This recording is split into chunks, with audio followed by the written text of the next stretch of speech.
यशया अध्याय 57। धार्मिक नष्ट होतो, पण ते कोणी मनास आणीत नाही। देवभक्त प्राणास मुक्तात, पण अरिष्टामुळे धार्मिक प्राणास मुक्तो। हा विचार कोणी करीत नाही, तो शांती पावतो। सरळ मार्गाने चालणारा प्रत्येक जण आपल्या बिछाण्यावर शांत पडतो। अहो चेटकिणीच्या मुलांनो, जाराच्या व जारिणीच्या वंशजांनो, तुम्ही इकडे जवळ या। कोणाची तुम्ही चेष्टा करिता?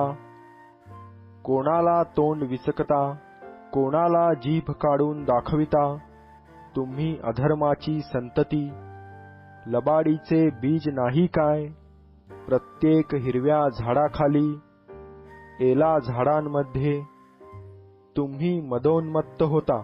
ओढ्यातल्या खडकाच्या कपारीत मुलास ठार मारिता, तेच ना तुम्ही? ओढ्यातले गुळगुळीत गोटे, हाच तुझा वाटा, हाच तुझा भाग। त्यासच तू पेयारपणे व अन्नारपणे वाहिली। असल्या गोष्टी होत असता मला समाधान वाटेल काय? मोठ्या उंच पर्वतावर तू आपली खाट घातली, तेथेच यज्ञ करावयास तू वर चढून गेलीस। तू आपले स्मारकचिन्ह दरवाजांच्या आड व खांबाच्या आड ठेविले। मला सोडून दुसऱ्यांपुढे तू आपली काया उघडी केली, चढून वर गेलीस। तू आपली खाट रुंद केली, तू त्याजशी ठराव केला, त्यांचा संग तुला आवडला। तू शरीर पूजा केली, तू तेलाने माखून राजाकडे गेलीस।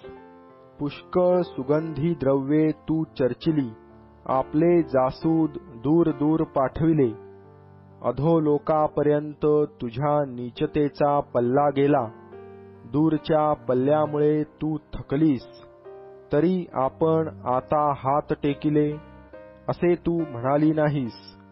तुला नवा दम आला, म्हणून तुला ग्लानी आली नाही। कोणाला घाबरून, कोणाला भिवून तू लबाडी केली, माझे स्मरण ठेविले नाही। परिणामाची पर्वा केली नाही, मी दीर्घकाळ स्तब्ध राहिलो।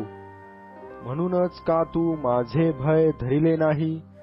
तुझी धार्मिकता मी उजेडात आणीन। तुझ्या कर्माविषयी म्हणशील, तर त्यापासून तुला काही एक लाभ होणार नाही। तू धावा करशील, तेव्हा तुझ्या मूर्तींच्या समुदायाने तुला सोडवावे। त्या सगळ्यास तर वारा उडवून नेईल, एक फुंकर त्यास घेऊन जाईल। पण जो माझा आश्रय करील, तो पृथ्वीचे वतन पावेल आणि माझ्या पवित्र पर्वताचा ताबा घेईल। अशी वाणी झाली की भरणी घाला, भरणी घाला, मार्ग तयार करा। माझ्या लोकांच्या मार्गावरून ठेच लागण्याजोगे असेल ते काढून टाका। कारण जो उच्च परम थोर आहे, जो अक्षय स्थितीत वास करतो, ज्याचे नाम पवित्र प्रभू आहे, तो असे म्हणतो, मी उच्च व पवित्र स्थानी बसतो। तसाच ज्याचे चित्त अनुतापयुक्त व नम्र आहे, त्याच्या ठाईही मी वसतो। येणेकरून नम्रजनांच्या आत्म्याचे मी संजीवन करीतो व अनुतापी जनांचे हृदय उत्तेजित करीतो। कारण मी सतत वाद करणारा नव्हे, सदा कोप करणारा नव्हे। असतो तर माझ्या पुढे मानवी आत्मा, मी उत्पन्न केलेले मानवी प्राणी गलित झाले असते। त्याच्या स्वार्थमूलक अधर्मामुळे मी रागावून त्याला ताडिले।